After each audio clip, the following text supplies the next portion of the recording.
I'm so glad that you're here with me today for our Bible story. I was wondering if today you could use your imaginations with me and imagine that we are along with Jesus in this story today. So what I want you to do is I want us to pretend like we are the disciples in the boat with Jesus. So the story this week we're learning about Jesus is that he has authority over everything, right? We've been talking about that for a lot of weeks in a row.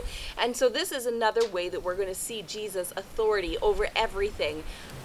After Jesus had been in a village for a little while, he had been healing the sick, he had been talking to people, he had been having hard conversations, and it was just time for him to go to a new place. And so he and the disciples got into a boat, like I'm in here. I'm trying to use my imagination, and you guys can join me. He got into a boat, and they went across the lake to another side of the lake.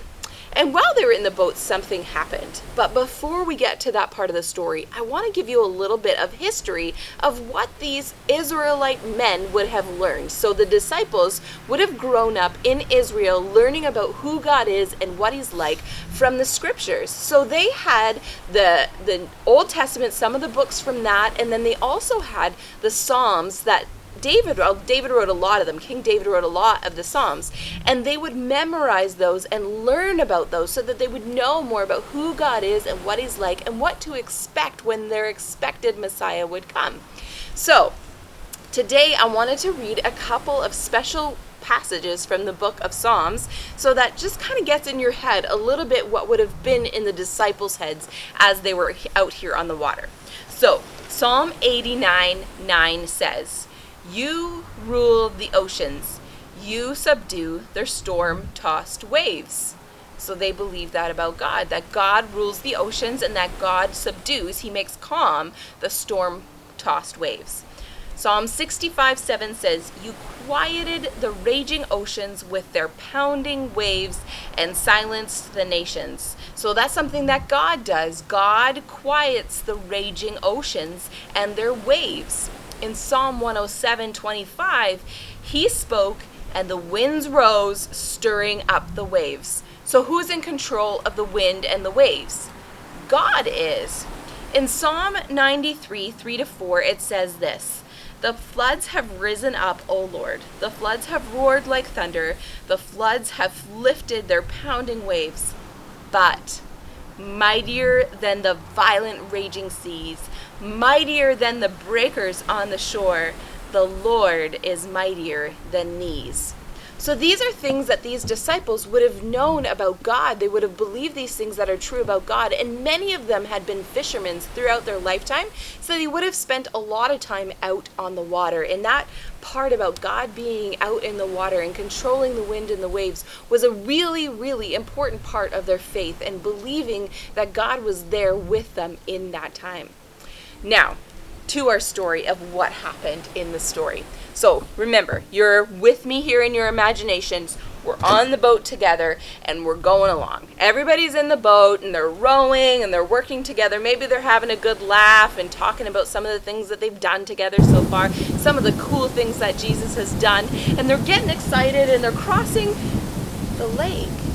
But then they notice something rising over the mountains. Over the mountains, they see the dreaded wind. The clouds are swirling in and the wind is picking up and the waves are starting to crash against one another and starting to crash against the boat itself.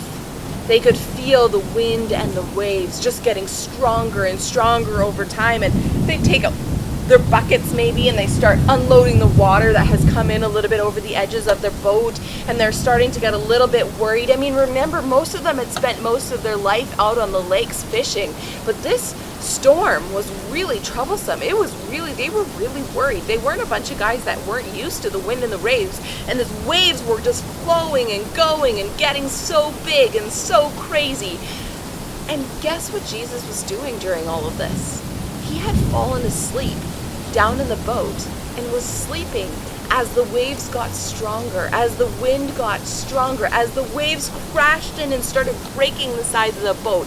It got bigger, it got stronger, and they became more and more and more afraid of what was going to happen to them. They were fairly certain that they were going to die out on that lake that day, or at least their boat would capsize or something bad would happen. So they look around for Jesus. They can't find him. They find him sleeping in the bottom of the boat. They go and wake him up and they're like, Jesus, we are like going to drown out here. What are you doing?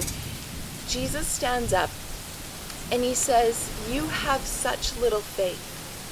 And he says to the wind, he rebukes the wind and the rain. He tells it, no, be gone. And they be still. And guess what? The wind and the waves are still. They are moving. Now remember those things that we said that they would have known was true about God? That God is the one that rules the ocean.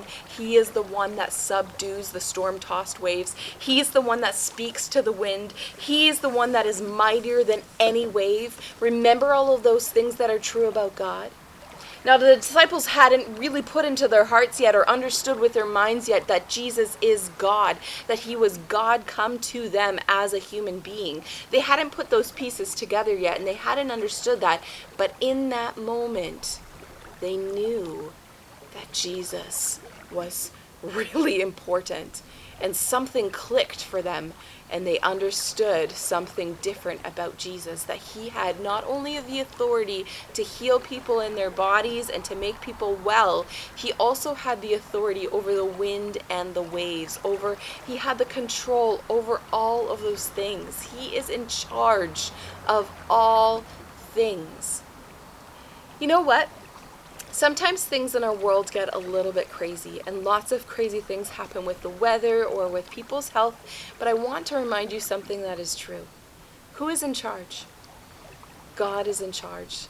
Jesus is in charge, and we can always go to him with all of our things. Just like the disciples, they went to Jesus when they were afraid, and we can do the same thing with our fears. We can go to Jesus and tell him that we're afraid, and guess what? He is with us, and he is in charge of all things.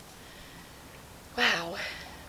Jesus has the authority to make broken things new. He has the authority that when things get crazy, he is still in control. He is still in charge.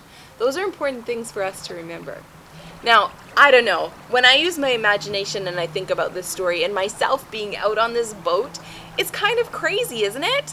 I can't really even wrap my mind around what that would look like. I have never been in the middle of a storm where somebody stood up and said, be quiet, be still, and that happened.